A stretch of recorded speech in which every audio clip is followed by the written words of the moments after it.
গতকাল বিকাল থেকে শুরু হওয়া বৃষ্টিতে ডুবে গেছে বগুড়া শহরের সবুজবাগ এলাকা। জলাবদ্ধতায় ভোগান্তিতে স্থানীয়রা। সেখান থেকে বিস্তারিত জানিয়েছেন উত্তরাঞ্চলীয় ব্যুরো প্রধান চপল সাহা। বগুড়ার আবাসিক এলাকা হিসেবে খ্যাত সবুজবাগ, এই সবুজবাগে সকাল থেকে এ পর্যন্ত যে বৃষ্টি হয়েছে সেই বৃষ্টিতে কিন্তু ডুবে গেছে গোটা এলাকা। বিশেষ করে বিভিন্ন বাড়িতে কিন্তু পানি ঢুকে গেছে।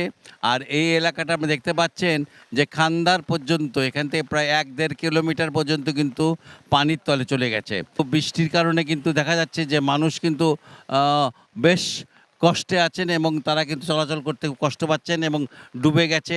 আর দুর্ভোগটা বেড়েছে, বিশেষ করে সামনের বাড়িটা দেখতে পাচ্ছেন, সামনের বাড়িতে কিন্তু পানি ঢুকে গেছে।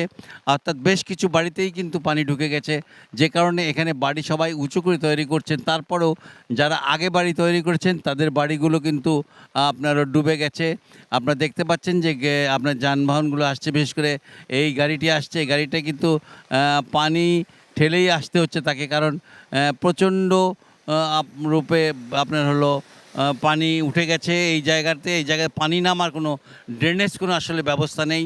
ড্রেনেজ ব্যবস্থা না থাকার কারণে অল্প বৃষ্টিতেই কিন্তু এই জায়গাগুলো আপনার হলো জলাবদ্ধতায় পরিণত হয়। এই কষ্ট কিন্তু একদিনের না, এই কষ্ট কিন্তু দীর্ঘদিনের। অর্থাৎ গত কয়েক বছর ধরেই কিন্তু সবুজবাগের মানুষ এই কষ্ট করে যাচ্ছে। বগুড়া থেকে এই ছিল আমার কাছে সর্বশেষ।